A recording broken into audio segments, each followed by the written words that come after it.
प्यारे बच्चों, कैसे हैं आप लोग। मैं जो आपको आज टॉपिक पढ़ाऊंगा ये बहुत ही इंपॉर्टेंट टॉपिक है आपके एग्जाम पर्पस के लिए। टॉपिक का नाम है सोप एंड डिटर्जेंट। और बच्चों इस टॉपिक को सही से समझते हैं, सिंगल सिंगल लाइन। देखो ये टॉपिक क्या कहता है। Most dirt is oily in nature. बच्चों जो डस्ट होती है उसका नेचर कैसा होता है? बच्चों उसका नेचर होता है ऑयली। गाइस आगे कहता है oil does not dissolve in water. जो ऑयल होता है वो पानी में घुलता ही नहीं है। तेल जो होता है बच्चों वो पानी में नहीं घुलता है। बच्चों कहते हैं आगे the molecule of soap are sodium और potassium salt of long chain carboxylic acid. बच्चों ये किससे बनता है? बच्चों ये बनता है सोडियम या पोटेशियम सॉल्ट से। किसका होता है बच्चों? कार्बोक्सिलिक एसिड का। Molecule of soap are sodium और potassium salt of long chain carboxylic acid. तो प्यारे बच्चों यहाँ पे डिफाइन है, आप इसे याद कर सकते हैं आसानी से। अब बच्चों ध्यान दो क्या कहता है। बच्चों कहते हैं ionic end of soap interact with water. बच्चों जो आयनिक एंड होता है वो साबुन के साथ इंटरेक्ट करता है। क्यों? बच्चों यहाँ पे कॉन्सेप्ट है सिंपल सा। देखो बच्चों इसका मतलब क्या है, देखो वाटर है वो भी आयनिक है, तो इसीलिए बच्चों जो वाटर है वो आयनिक एंड के साथ इंटरेक्ट करता है। अब बच्चों दूसरा एंड कौन सा बचा? कार्बनिक। जो कार्बनिक वाला बच्चों एंड है वो किससे इंटरेक्ट करेगा? ऑयल के साथ। बच्चों लिखा हुआ है while the carbon chain interact with oil. अब बच्चों जो स्ट्रक्चर बनेगा उसका नाम होता है बच्चों मिसेल। बच्चों क्या होता है स्ट्रक्चर का नाम? मिसेल होता है बच्चों। जो बच्चों स्ट्रक्चर बनेगा उसका नाम होता है मिसेल। एक एंड इसका कहां होगा? बच्चों एक एंड होगा ऑयल की तरफ, टुवर्ड द ऑयल। ओके बच्चों, एक एंड कहां होता है? Toward the oil. और जो दूसरा एंड है बच्चों वो कहां होता है?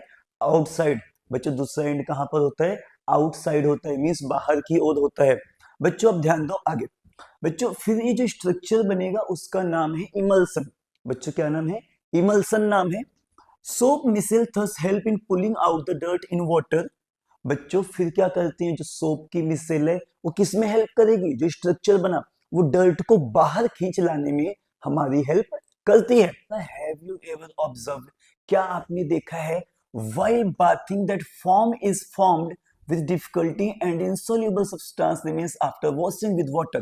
बच्चों देखो ये क्या लिखा है, लिखा हुआ है कि आप जब कभी नहाते हो तो आप देखते हो क्या कि जो झाग जो बनेगी, जो फॉर्म बनेगा वो डिफिकल्टी के साथ बनेगा। हाँ ऐसा होता है। ऐसा क्यों होता है बच्चों? क्योंकि आयंस होते हैं बच्चों किसके? कैल्शियम के और मैग्नीशियम के। बच्चों ये दोनों मिलते हैं हार्ड वाटर में।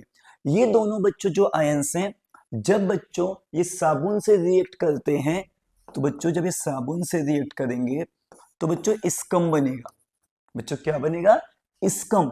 स्कम एक इनसॉल्युबल सब्सटेंस है जो फॉर्म की फॉर्मेशन को, मींस झाग को बन जाने से रोकता है, जिससे कपड़े जल्दी से साफ नहीं हो पाते। This is because by the reaction of soap with the calcium and magnesium salt.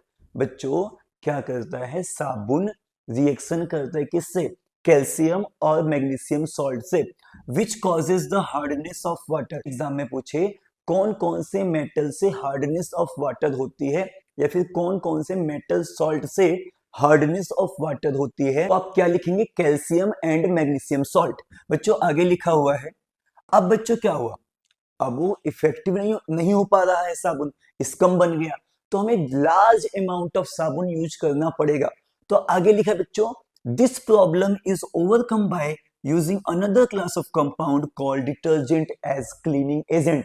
मतलब बच्चों ये जो प्रॉब्लम हो रही थी, साबुन हार्ड वाटर में इफेक्टिव नहीं हो पा रहा है, तो इसके लिए हमने बच्चों क्या किया? डिटर्जेंट यूज किया। बच्चों क्या यूज किया?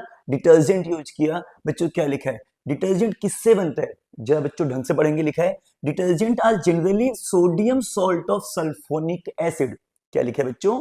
Sodium salt of sulphonic acid और अमोनियम सॉल्ट, या बच्चों कहो अमोनियम सॉल्ट है, विद क्लोराइड और ब्रोमाइड आयंस। बच्चों कौन से आयंस होते हैं?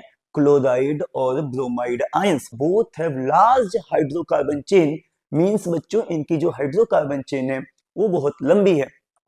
The charged end of these compound don't form insoluble precipitate with calcium and magnesium ions। मतलब बच्चों जो डिटर्जेंट के चार्ज एंड होते हैं वो कैल्शियम और मैग्नीशियम सॉल्ट कह दो या आयंस कह दो, उनसे रिएक्शन करके स्कम नहीं बनाते हैं।